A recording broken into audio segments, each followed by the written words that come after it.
Welcome to Vegas Circle Podcast with your hosts, Paki and Kris. We are people who are passionate about business, success, and culture, and this is our platform to showcase people in our city who make it happen. On today's podcast, we got something special. We're going to be exploring the inspiring journey of an entrepreneur who's made his mark in the nightlife industry, also has been in the podcast space, and also has been approved to get his own gaming license, which will be interesting. We're going to be able to jump into. Currently has a couple of taverns. Welcome to the Circle, owner of the Standard and Torrey Pines Pub, Mr. Kris Morahan. Thank you, guys. First of all, studio here is way more than I expected. This is amazing. It, You guys are very organized. As someone that had my own podcast, I can say I know the work that it takes to do this. Yeah. I know the dedication, the time. So I appreciate you taking your time even to hang out with me. So thank you. Man, that means a lot coming from you, man. Yeah. That means a lot, man, for real. So, of course. But man, let's jump right in, man. Quick background on your story. Nightlife executive, hosted your own podcast, got in that space. Now you own gaming, which is unreal, the gaming industry and the bar industry. Yeah, you know, being an East Coast guy, kind of your dream, if you're a real East Coast guy, is to somehow be a legal bookie. Yeah. Because all your friends are making money doing all this kind of stuff, and you don't want to be in the illegal world. So when I moved out to Vegas in 2009 or 10, I thought to myself, you know, I would go to all these local bars, and being from Vegas and being here, you guys know there's a gaming bar in every corner. 1,000%. They're all busy. Grocery store, gas station, Right. everything. You can gamble in 7-Eleven. Yep. And I would sit there, and just like everybody else, I would put my money in mindlessly and lose. Mm-hmm. And every once in a while, it ding, ding, ding, you win. But at the end of the day, you look down the bar and there's 14 other people gambling, and everyone's having a great time losing their money. And I thought to myself one day, how do I become those people that are making that money, right? How do I get in that space? So that kind of was the first thing that piqued my interest. Now, didn't have money, didn't have any connections. I moved out here from New York as a bartender. And all the guys that run nightclubs, for the most part, are all East Coast guys. Yeah. So I had mostly New York, right? New York, Jersey. New York, Jersey, or there's Maine is really good too. Randomly, a bunch of my buddies, and you kind of gravitate towards each other, being the same kind of people out here. If you're from a certain area, you look a certain way, talk a certain way. Yeah. So and there's no gray area. Right, exactly. You know, so we all speak the same language. So it worked out that I kind of worked my way into the nightclub world, and I had really great mentors at the time. And from 2000, and I'd say, so I was here 2009. I got into the nightclub world probably 2012. And from there right until the day of COVID shutdowns, which I'll never forget, is March 17th, 2020, St. Patrick's Day. Up until that, I was nightclub, right? I was in that world, in that space. Mm-hmm. And during that time, I had always in the back of my head thought, okay, well, I don't want to do this forever. You know, being out until 4 in the morning, 5, 6 in the morning, 8 in the morning, you know, the hustle, the grind. I enjoy it. I'm good at it. I like it. I have friends here, but I know this is not sustainable for most people. Yeah. And that's kind of like where I got my idea of maybe I should get into my dream, which would be to own one of these bars that I've been sitting in for years. That's crazy. Yeah. Did you start off with Tao? Is that what you start off with? Or? I actually worked at Tao in New York City for a little while. Okay. So I was like old school Tao, you know, and then when I moved out here, I got connected with the Light Group. The Light Group, okay. Yeah. So that's what I was thinking. I don't know why Tao. It's okay. The Light Group is what I was thinking. Which is now, through a couple mergers, Tao Group. Yeah. But the Light Group back in the day, East Coast guys as well. And I remember Eddie McDonald. Remember from Mac Agency started with Light Group. Of course, and Light Group honestly kind of was the standard for bottle service, as well as Steve Wynn and XS for bottle service in town. No one had ever done that before. No one had ever said, "Hey, go to the club and you're going to sit down instead of dancing, and you're going to get bottles and pay $1,000 for 2 bottles rather than $40 at the store, and you're going to have a really good-looking waitress, and you're going to have a jack dude." You know, tatted up as your busser. Like, that was never a thing back in the day. And Light Group kind of created that market, you know, and it worked out. And it just kind of expanded. Like, oh, I like being VIP. I like being behind a rope. So I started with those guys. I learned a lot. They ended up selling to Hakkasan, and Hakkasan Group kind of absorbed it. And what I did was I kind of went, instead of going with the Hakkasan Group, I stayed with the old school Light guys, and they opened up Light and Daylight at Mandalay Bay, and I ended up becoming a director of VIP services essentially for them, or customer development was my title. And my job essentially was to, much like Andrew Pacheco that was here, my job was to run my squad of 15 guys and sell the venue, and that became kind of my jump start. I eventually worked my way into Hakkasan Group, and during COVID, I was running Wet Republic, which was arguably one of the best 2 pools in town with the Encore Beach Club. And I remember being so excited. I finally hit, sort of the pinnacle of my career we're going to run the best pool. We're doing renovations. It's going to look so great. And we ran one weekend and COVID shut everything down. Oh, wow. So like the worst possible timing ever. But in the meantime, I always had this thing going on the side. And that's literally what I wanted to ask you. So did you build your first tavern basically as like a side hustle? Yeah. While you were... Yeah, it was my plan. So I got very lucky. I partnered up with someone who's 20 years older than I am, but I had worked with him shortly, and I basically said, "Look, this is my vision, and I'll run it back." In about 2014, I had went to my local tavern here that I used to be a regular at, and I was a pretty big gambler at the time, making that host money, just cash, no kids, no responsibilities. And I went to the management there and I said, "Hey, look, I want to bartend. I just want to learn the gaming business because everyone wants gaming experience, right? I want to bartend. I'm obviously a bartender. I've done it for years. I want to work the worst shifts. I don't steal. I barely drink. I'll probably gamble all my tips back at the end of the night. I'll pack this place because it was a very industry hotspot. All the people I know would come here after work. I'd get all the bussers and the waitresses and the strippers and whatever. And I remember at the end of the interview, I thought to myself, like, when do I start? And they looked at me and he said, "Unfortunately, I just don't think you'd be a good fit here." Really? And now owning a bar, I understand he didn't want to lose me as a player. But back then, being very raw from New York and kind of feeling a certain way, I sat up and I just looked at him and I said, "Don't worry, I'll open my own fucking bar anyway." Just like that. Yeah. And he looked at me and said, like, "Okay, like, good luck. You don't know what that entails." And I had no idea what that entailed. I had no idea how expensive it was going to be. But I decided from that day in 2013 or 14 that I was never going to work at another bar for anybody ever again until I opened my own. And the first time I bartended at a gaming bar was August 15th, 2021, when the Standard Tavern opened.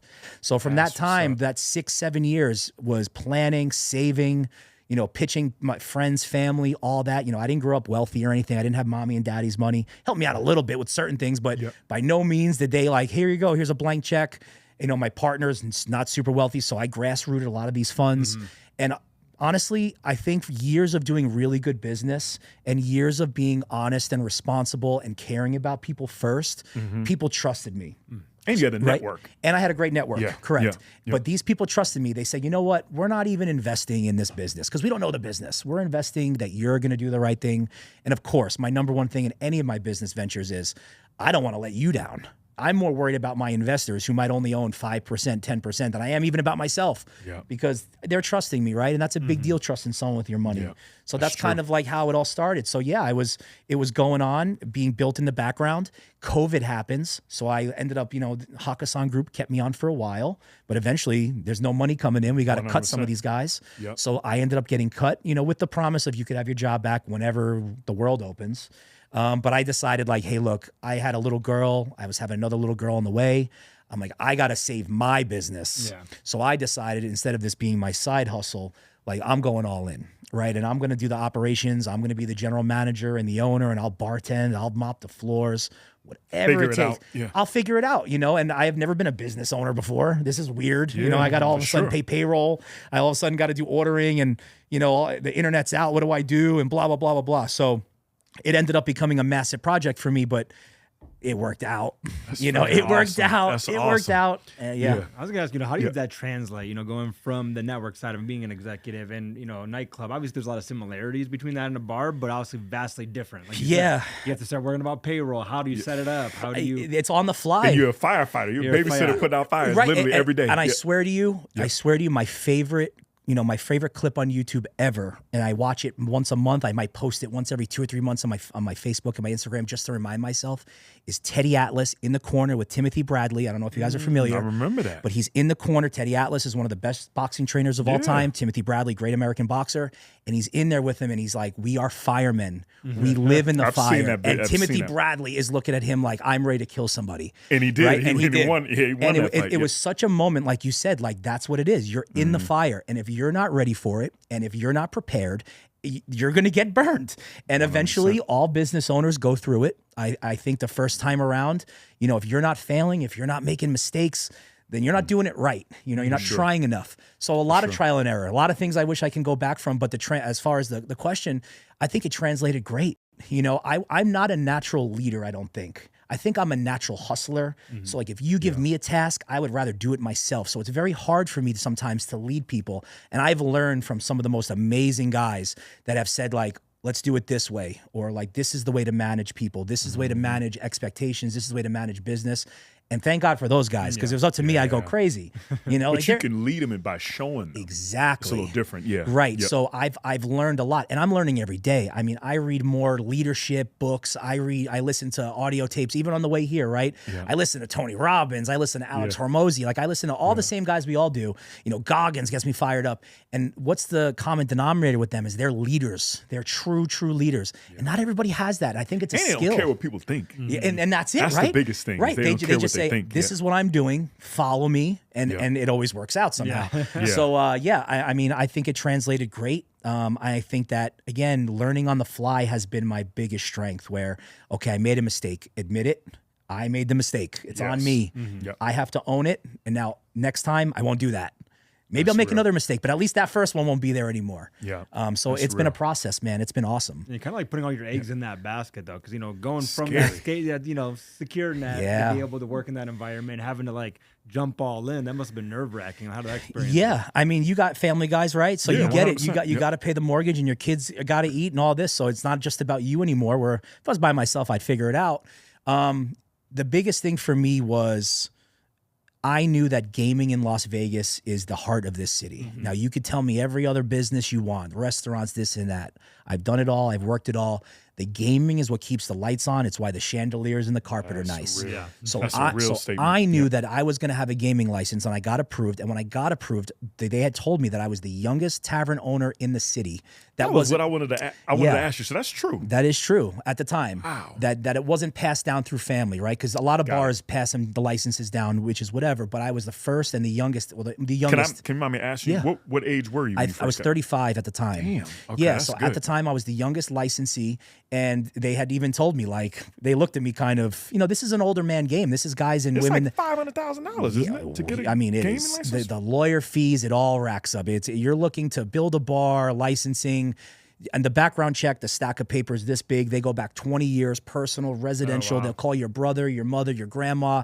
Their teachers. How was he as a kid? What do you do for work? Where's the money coming from? I didn't know they did all that. My agent would call me. You have an agent that kind of does your background. They'd call me at 3 a.m. Why did you just take out $800 at the Rhino? I'm having a good time. Okay, cool. We just want to know, you know, like the FBI. Yeah. Worse. We're harder. Wow. So that process is wild, very expensive. So I had put every dollar I had into it, but I knew ultimately that gaming was going to be the savior. And if people are hitting that button and enjoying themselves, and we had good food and a good staff and a clean environment, that it would all work out. What's the difference between like that gaming license, like the 7-Eleven? So there's doing that same thing at 7-Eleven. So essentially, there's 3 different kinds of gaming licenses. There probably might be more, but the 3 main ones would be what's called a supper club license or a convenience store license. Usually, it's 5 to 7 machines. Got it, okay. Then you have tavern licenses, which you would know as all the bars. But I have 15 machines, and then it's non-restricted, which is anything more than that. Casinos. Now, non-restricted, to get those, obviously wild. You need to own the land. You know, to build a new casino right now, as far as today's rules go, you need to have 200 rooms, which is why you see smaller casinos like Durango pop up. Oh, like the boutique. Right. Like, because they don't want to build massive things. That's huge. Durango did it perfect. Fantastic. Yeah. And they're about to do Inspirada. They're about to do Sky Canyon. They'll all be stations. Shout out to the Petitas, man. They're sharp. Awesome company. The Sky Canyon one? They're going to do Sky Canyon. Yeah, I live up there too, right? So by my bar. So those are the main licenses. And there's deals you work out. Like for my deal, I get an X amount percentage, and it's negotiable with the people that maintain the machines, right? So you have a company that puts the machines in. I give them X percentage of the winnings every week or month, whatever, and they maintenance them, they handle all the money. So there's a lot that goes into it, you know? And even these small 7-Elevens, I mean, you walk in there, there's someone always hitting a button there. I see it. I mean, Terrible's gas. I mean, everywhere. The worst, the grocery stores. Yeah. Like you go get groceries, I'm going to stay here and gamble. That's always the thing. I spend $60 on my grogroceries. Let me try to do a $60 blackjack. I get free groceries. That's wild. You know, and I've seen people in there down $5,000, $10,000. No problem. So one thing that really, really impressed me, right? We start doing your research and everything. guys paid out $300,000 last month and you share it to basically say, hey, I think it was like $326,000. And that's a slower month for us. The summer months for taverns are slower because obviously the sports are kind of slowed down now. Sure. You know, after basketball and hockey finals, the Golden Knights winning last year was huge for us. The Aces winning, 1,000%. right? Yeah. We carried us all the way through the summer. But generally the hot months are the slow months. We're really busy in the fall. But yeah, we pay out tons of money. And that payout is, you know, overall. But we have people hit jackpots routinely for $5,000, $10,000, $15,000. We've had a couple at my place, which other taverns would probably say this isn't even as high, but we've paid out $38,000 a couple times. Oh, wow. I mean, that's someone betting $4. You know, so it's pretty wild to think that in your little local tavern where you go get your burgers and your pizzas that you can go hit for $40,000, $80,000, and it happens all the time. Ask you, because I'm getting nervous just talking about it. That's not scary to you? It is scary. When you have to pay $38,000? It's scary, but like, you know, you play it like it's the market. You look at the long-term vision. Okay. You know, it's all a long-term game. If you look at it in short spurts, a week, a month, you'll you'll go crazy, you know. Sure. And early on, when you're first starting out, you might not be that cash flush. You're looking every day. That's what I'm saying. You're looking every day. That's a lot of overhead. Yeah, right. They have like a certain amount of money that you have to have in a bank account to be able to operate X amount of machines. So that the companies themselves back you. So let's say in a situation like somebody hits for $40,000 at my bar. I don't have. You just open it the first time. Right. Yeah. $40,000. So they'll come and they'll have a Brinks truck with 40 racks. You know, they'll fill out the tax form, give it to the guest. And then what happens is it'll go by the end of the week. So maybe that we paid one guy $40,000, but maybe we made 10 the rest of the week. So now we're negative 30. They'll take 5, 7 off the next couple weeks. So if I make 15, 20, 30 grand, they'll just take, which is nice. It's almost like an interest-free loan, but you're still responsible for it. But I like that. You're not getting killed, murdered. Of course, right off the because bat. they're your partners. They want you to operate. They want your account to do well because they're getting X percentage, and they know too. Just like a casino, so you see it all the time in the Review Journal. Oh, this guy won $1 million at Caesars. Yeah, well, for the day, Caesars won 1.2. So is that terrible? Not so really. So they're still positive. Yeah, of course. That's how gaming works. So it's really just a long term, and it's all mathematics, right? The machines will generally pay back anywhere from 92 to 98%, depending. You know, like you go to the Strip, they'll some of the smaller casinos will advertise we pay 99% back. That means they're only holding 1%. So if somebody's betting and they bet $100,000 throughout the day, you're hitting the button, that's $1,000 that the casino makes. You know, which at the end for them, it's no problem as long as someone's sitting there pushing the buttons. Crazy. Yeah.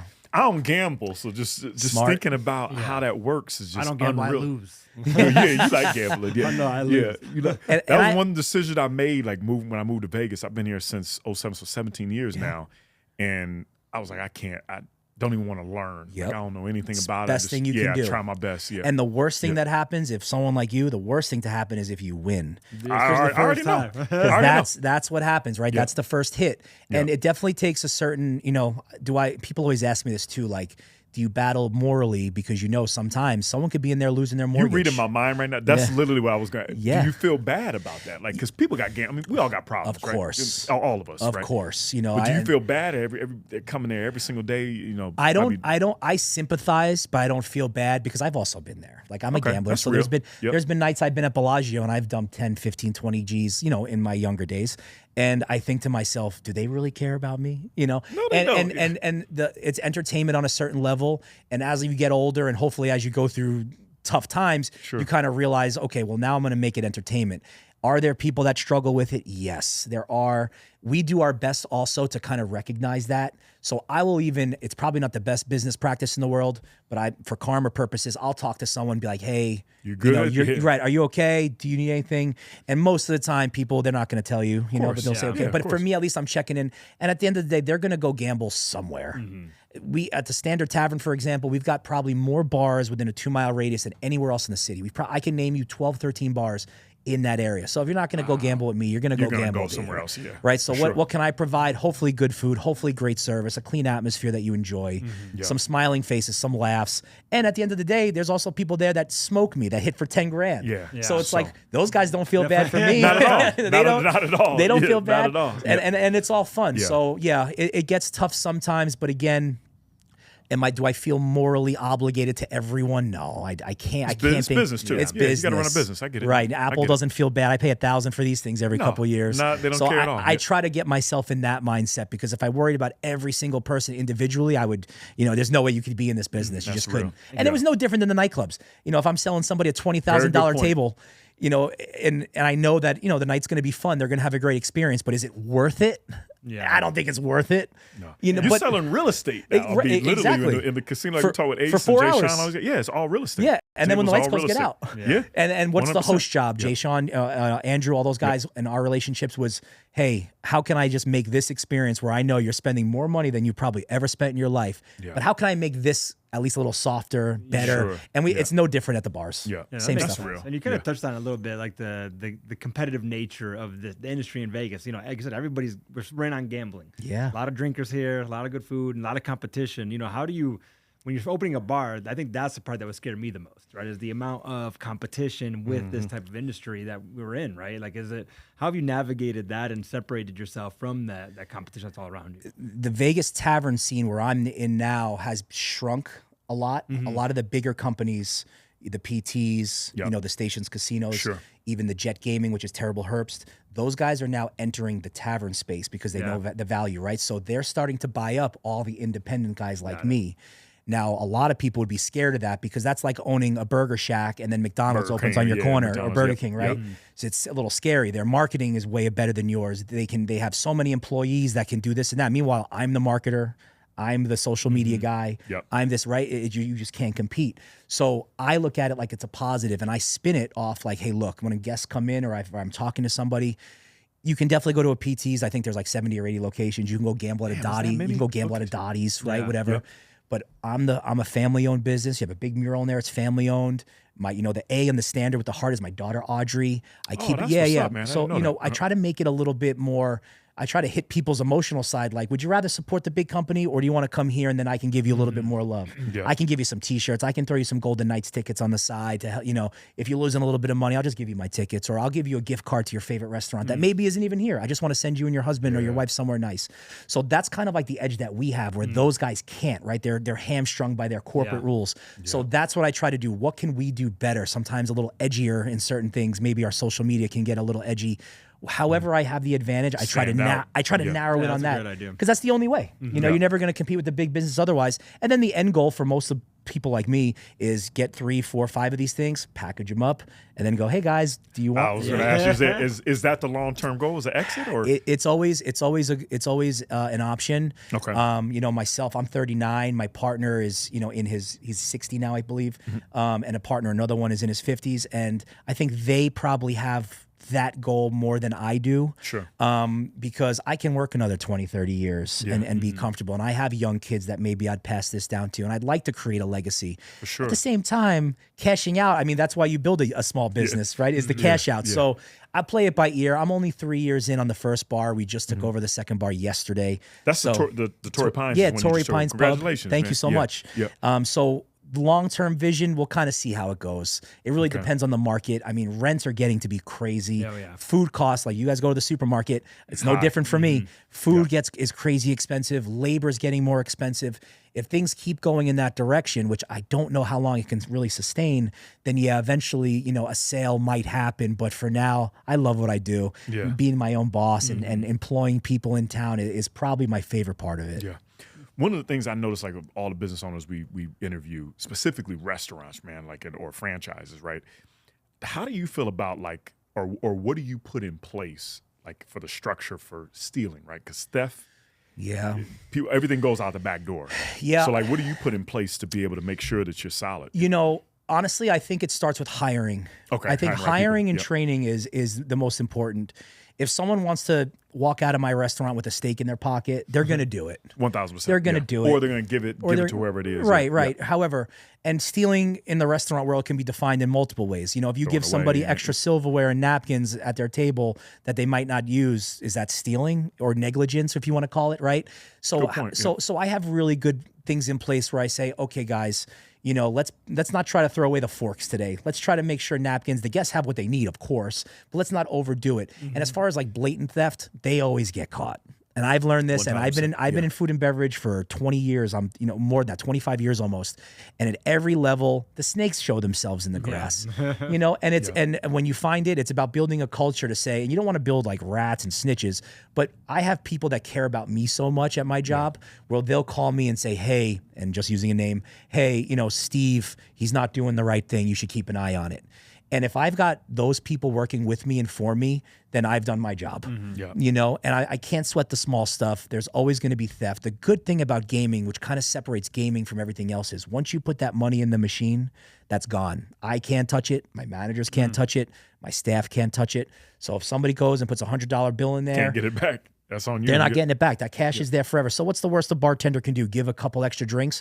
We have things in place to look at that, you know, to see. And over time, you can have levels and you do your due diligence. But I don't worry about it. I can't, because if it's you know, I know owners that watch their cameras all day long. They're on their phones. That's what I was getting at, because that's and we have them, of course. We got a world-class security system in my place. But if I just sat there and looked all day long, what kind of life is that for me? Yeah, that's going to drive you crazy too. Yeah, you'll go insane. And I know owners like that, you know, and they're constantly firing people and this and that. It's like, slow down. Let's hire better. Let's hire quality people. Let's check their references, which I know a lot of people don't even do that anymore. I call. You got 3 references? I'm going to call. Say, hey, how is this guy? How is Kris? Is he honest? Is he trustworthy? How long was he there? If I see people had 10 jobs in 2 years, I don't want that person. They could be great people, but that tells me they're probably not a good employee. So, you know, my staff, I have very little turnover, which I'm thankful for. That's powerful. Yeah. And they love their job, hopefully, if they're listening. And they come to me with stuff more than I even have to ask. That's awesome, man. Yeah. I know we talked about this. We all got kids, right? Yeah. You know, that's a big hot button for me. What's being a girl dad for you, man? I know that's everything. I'm gonna get emotional. Yeah. Yeah. You just had a birthday too recently. Yeah. My girls for me are my entire life. Just on myself, Yeah, and I'm sorry. I always. I'm not even sad. I'm not sad. I'm happy right now. Yeah. But my girl and all my friends know I talk about my girls all the time. And my girls, Audrey and Violet, you know, they're 7 and one's going to be 3 in 2 weeks. And there's no joy like coming home to 2 little girls that don't care about your day. They don't know what bills need to be paid. They don't know what your relationship situation's like. They don't know your health. They don't know any of that stuff. They just want daddy, right? And for me, it's by far the greatest joy of my life. It gets challenging. I am a single dad, so it gets challenging juggling schedules, but I have them a lot purposely. And that's probably also my favorite part about being an entrepreneur or a business owner is the flexibility to have the time with them, because I know that time goes like that, right? It's the ultimate thief is time.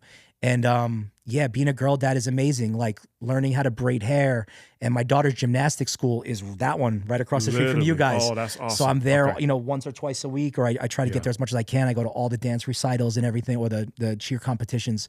And man, it's being a girl dad. I tell people all the time, the 2 things that you could never prepare for, in my life at least, that no one could ever coach you on, you could read all the books you want, is being a business owner and being a dad or a parent. I agree with you. You know, you don't know until you're in it. Every day is something new. I enjoy all their little milestones, you know, whether it's walking, my 3, she's going to be 3, but she's fully potty trained. It was like the best day of my life because she was so excited. So man, I absolutely love being a dad. It's my heartbeat. It's what makes me go. I love it. I wanted to ask you that just because of the conversation you and I had on the phone. I mean, when we were setting this up, it's like, look, what day we're trying to do it? Let's try to schedule it for this day because I got my kids this day. And I love it just because I'm a father of 2 boys, and that's my everything. It gets me emotional too, just talking about them. And I'm a girl dad too, so I know 100%. Congrats. How old? 7. Twins are 7 and 8. Oh, so you know this. That's my 7-year-old is 7 going on 17 right now. Yeah, that's what mine's we're right 7 going on 40. Yeah, so yeah. A trip, I'm in the car, and it's Taylor Swift, and it's this and that, and I'm just laughing like this is. You know, I'm sure you guys same way. Like you picture your life going a certain way, and obviously things happen, they twist and turn. And then when you reach this point of your life, it's like, man, what's really important? Can my phone wait a little bit? Do I have to look at ESPN right now, or does my daughter showing me her new dance move or handshake or a cartwheel or car she made on Minecraft? Or something. Exactly. You know, it's amazing. Like Kris and I, when we first started this, when my wife, she's not here right now, but when we first started this, right, we kind of went left, right? We were like Howard Stern, talking crazy. Yeah. We didn't put out probably 35 episodes, right? But the funny thing was, Kris and I, we had talked about on the side, like we wanted a platform with like substance and something that our kids could listen to. Absolutely. Right? So like my kids, they'll come to the podcast and listen in, and they'll listen to this episode. You know what I mean? Because it's powerful, because they're watching. They're watching everything that we do. Like you said, you're not a leader. You are a leader because they're watching everything that you're doing, right?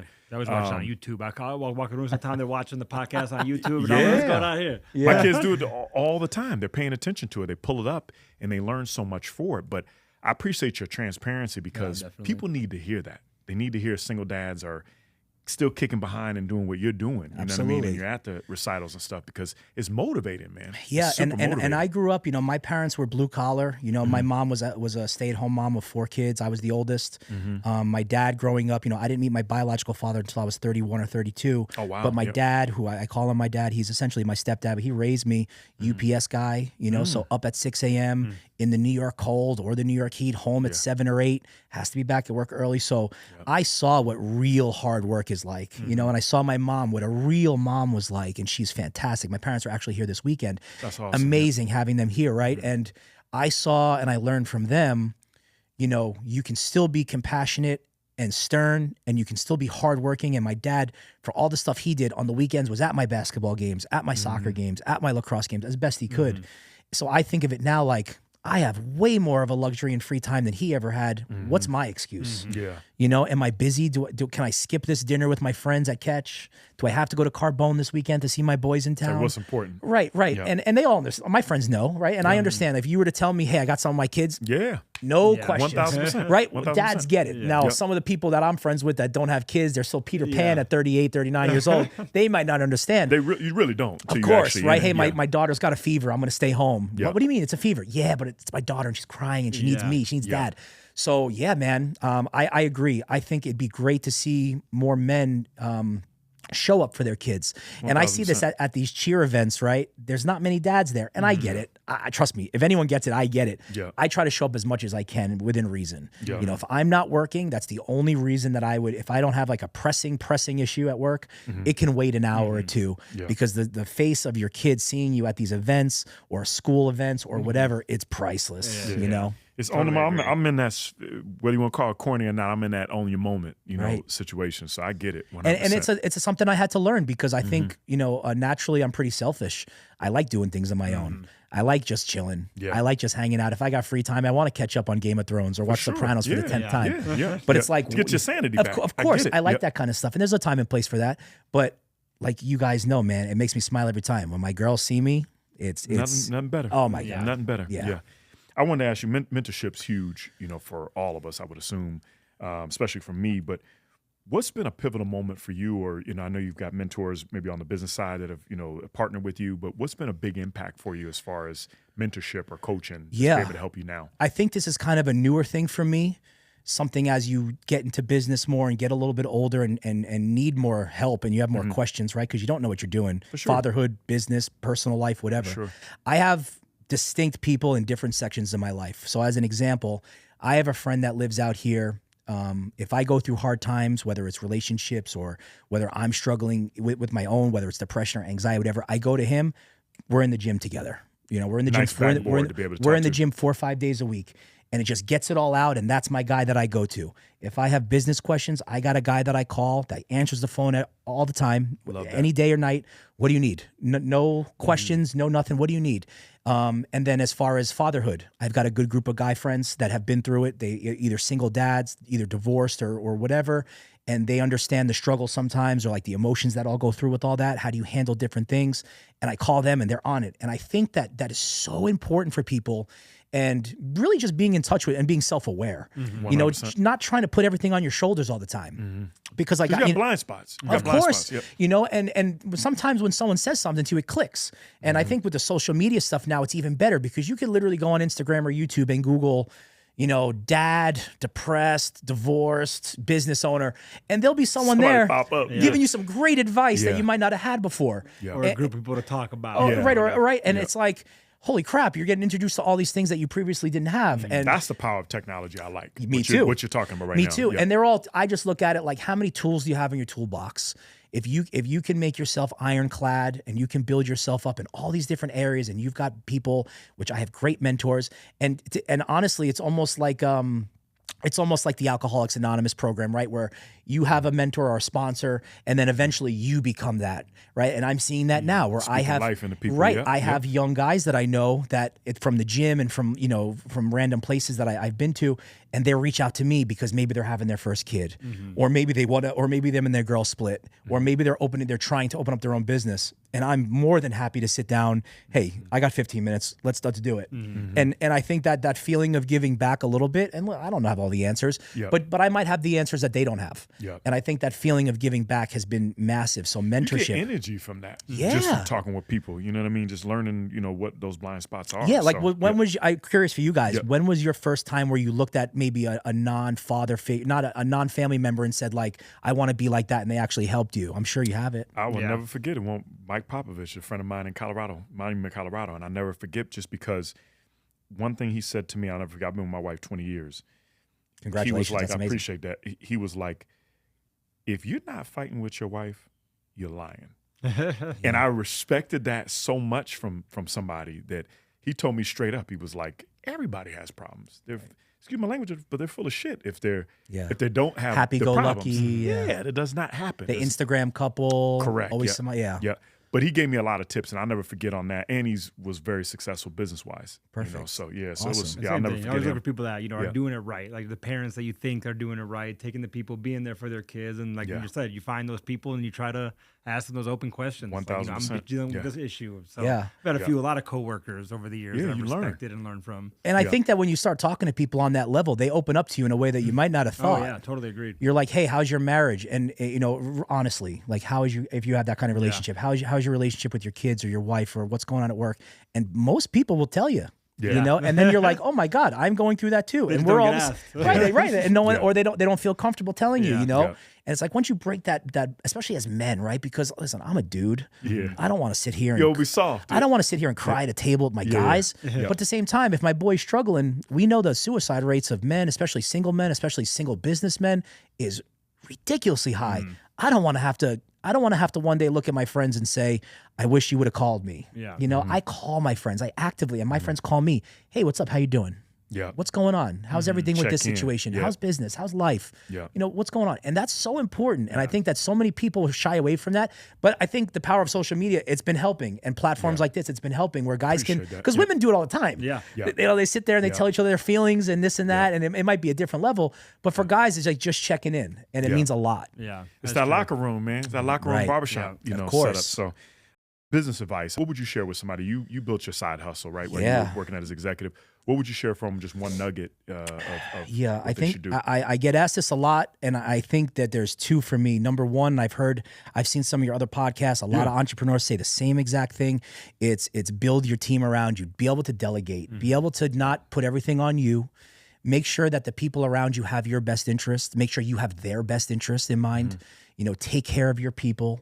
If you're taking care of them, if people are getting paid well and they're being treated right, and they know, listen, sometimes business could be slow, right? But if they know that you care about them and you make sacrifices and you do things for them and you check in on them, these guys will be here for you for the end. Solid. Right? And that's what I want to do. And then my second thing for me personally, everybody saw The Last Dance, right? We had Matt Maxon on to develop the Last Dance. So I'm a huge Last Dance guy. I've always been a huge MJ guy. By no means am I Michael Jordan anything, but what I love about him and what I can resonate with personally is I need to take things personal. I have to have my own enemy, so to speak, even if it's not real, because to wake up happy and that doesn't get me going. I need to say, okay, that guy told me that I couldn't do this, or that guy said that my bar sucks, or this person left a review on Yelp and said that my food wasn't good. So now I'm going to make it the best it's ever been, and for me internally, I use that as my motivation every day. Love that. Yeah, love that, man. Just transition. We always talk about restaurants, man. So give us one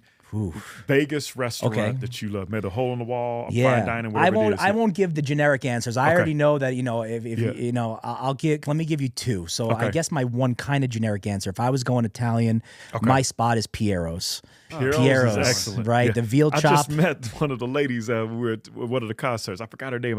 Actually, I owe her a phone call, so I'm glad you brought up Piero's. There you go. Call her. That's a great hookup over there. Yeah, she's great. She's been the bar lady for years. That's a fantastic spot. That's a fantastic spot. Obviously I had a lot of clients come into town, or customers, however you want to call them, for the nightclub days. Excellent. And they would always push Carbone. And I love Carbone. I'm a Carbone guy. I'm from New York. If anyone needs a reservation, I got you in New York. That's a tough one. I can get you. Shout out to Adam. But yeah, that's a good one. And then for me personally, Another kind of New York place that made its way out here and it's bounced around a few times is Blue Ribbon. Blue Ribbon Sushi, if you've never been. Oh, yeah, we've been at Blue Ribbon Sushi. There was one at Cosmo. I don't think it's there anymore. There's one in Red Rock. They just opened one in Green Valley Ranch. I've been to one in Red Rock. So very good. Surprisingly, the best fried chicken probably in the whole city. Oh, wow. They I have never heard that before. Fried chicken wings. Okay. They do a pot. They do a pot chicken as well. It's this big steamed pot with a whole chicken. But they're regular chicken wings with a wasabi honey dip.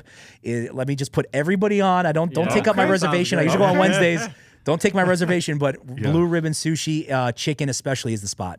That's two good spots, man. Yeah. So Piero's and Blue Ribbon Sushi. Yep. Shout out to both of them, man. Yeah, absolutely. What else you want to leave us out on? Anything we forgot to ask you? No, man. Getting a platform like this and being able to speak is great about business. I really encourage people to kind of really follow your dreams. And what I mean by that is not just have like, I want to open up a nail salon or I want to be this and that. It's like, it takes time. It does. It took me 7 years. People always say, congrats, it must be so exciting. It's not that exciting because I've been doing it in my head for 7 years. We've been doing this for 6. Yeah, you know, right? Like, congratulations, this is amazing. You're like, but that costs, $5,000 and I've been doing this and I had to sacrifice my family time to be here. Yeah. So I wish more people would take that chance because on the other side of that is just an abundance of happiness, self-fulfillment. Entrepreneurship is not for the weak. I say it all the time. And I say it about being a dad too. I say being a dad's not hard, but being a great dad is. And being an entrepreneur is not very hard. You can start your own shop, but being a good one and being an active one is. So I hope and I wish that people maybe take a little bit of my story and say, this guy from New York didn't know anything at all. Worked his way up, used his connections, did things the right way, didn't borrow, cheat, and steal from everyone. I did it how I was supposed to do it, and we're growing. So 2 locations right now. I'm looking at a 3rd here in the southwest part of town, and hopefully from then we just run it up. Yeah, it's great. Well, we support you, man. We're going to back you, man. So we appreciate it. It's an absolute pleasure to sit down. What's the social handles? So the Standard Tavern is the_standard_LV, and the same thing with Torrey Pines Pub is Torrey_Pines_Pub. Okay. My personal is my name, Kris Morahan _LV. I'm boring now. I got rid of all my club stuff. It's just family stuff. But I post my content. I get inspired sometimes watching. So if you want to follow me or the bars, I definitely appreciate it. Well, check them out, man. Pay attention to them. We support you and check us out at thevegascircle.com and subscribe with us, man. But I appreciate you, man. That was awesome, man. Appreciate your time, guys. Really good. Thank you, guys. Really good. Yeah.